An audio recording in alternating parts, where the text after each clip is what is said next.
Jai Shri Krishna. I am making this video as part of Gita Olympiad 2025. Today I am going to recite chapter number 17, that is Shraddhataya Vibhaga Yoga. Arjuna Uvacha ये शास्त्रविधिमुत्सृज्य यजन्ते श्रद्धयान्विताः तेषां निष्ठा तु का कृष्ण सत्त्वमाहो रजस्तमः। श्रीभगवानुवाच त्रिविधा भवति श्रद्धा देहिनां सा स्वभावजा सात्विकी राजसी चैव तामसी चेति तां शृणु। सत्त्वानुरूपा सर्वस्य श्रद्धा भवति भारत श्रद्धामयोऽयं पुरुषो यो यच्छद्रः स एव सः। यजन्ते सात्विका देवान् यक्षरक्षांसि राजसाः प्रेतान् भूतगणांश्चान्ये यजन्ते तामसा जनाः। अशास्त्रविहितं घोरं तप्यन्ते ये तपो जनाः दम्भाहङ्कारसंयुक्तः कामरागबलान्विताः कर्षयन्तः शरीरस्थं भूतग्राममचेतसः। मयि चैवान्तः शरीरस्थं तान् विद्यासुरनिश्चयान्। आहारस्त्वपि सर्वस्य त्रिविधो भवति प्रियः यज्ञस्तपस्तथा दानं तेषां भेदमिमं शृणु। आयुस्सत्त्वबलारोग्य सुखप्रीतिविवर्धनाः रस्या स्निग्धा स्थिरा हृद्या आहारः सात्विकप्रियाः।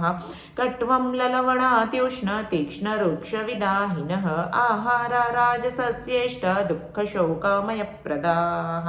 यातयामङ्गतरसं पूतिपर्युषितै च यत् उच्छिष्टमपि चामेद्यं भोजनं तामसप्रियम्।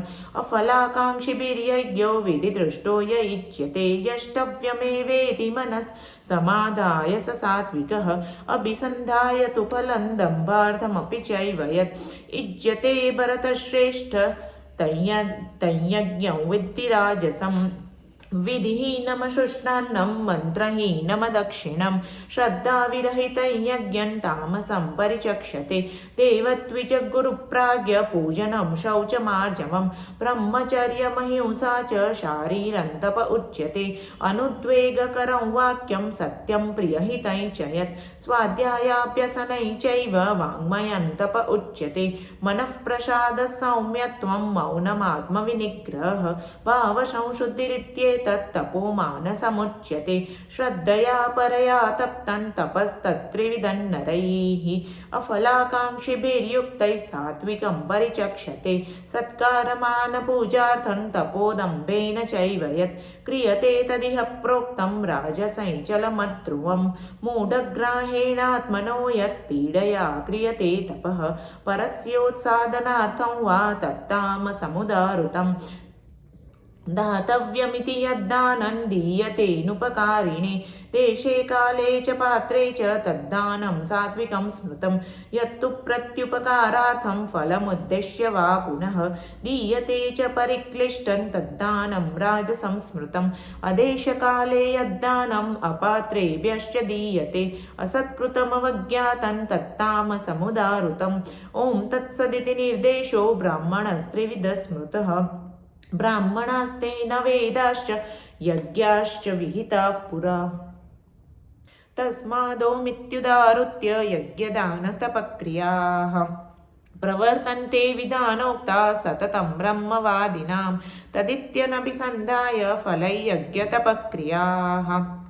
दानक्रियाश्च विविधा क्रियन्ते मोक्षकाङ्क्षिभिः सद्भावे साधुभावे च सदित्येतत् प्रयुज्यते। प्रशस्ते कर्मणि तथा षट्शब्दः पार्थयुज्यते। यज्ञे तपसि दाने च स्थितिः सदिति चोच्यते। कर्म चैव तदर्थीयं सदित्येवाभिधीयते। अश्रद्धया हुतं दत्तं तपस्तप्तं कृतं च यत् असदित्युच्यते पार्थ न च तत्प्रेत्य नो इह। ॐ तत्सदिति श्रीमद्भगवद्गीतासु उपनिषत्सु ब्रह्मविद्यायां योगशास्त्रे श्रीकृष्णार्जुनसंवादे श्रद्धातयविभागयोगो नाम सप्तदशोऽध्यायः। ॐ श्रीकृष्णार्पणमस्तु। जय श्री कृष्ण।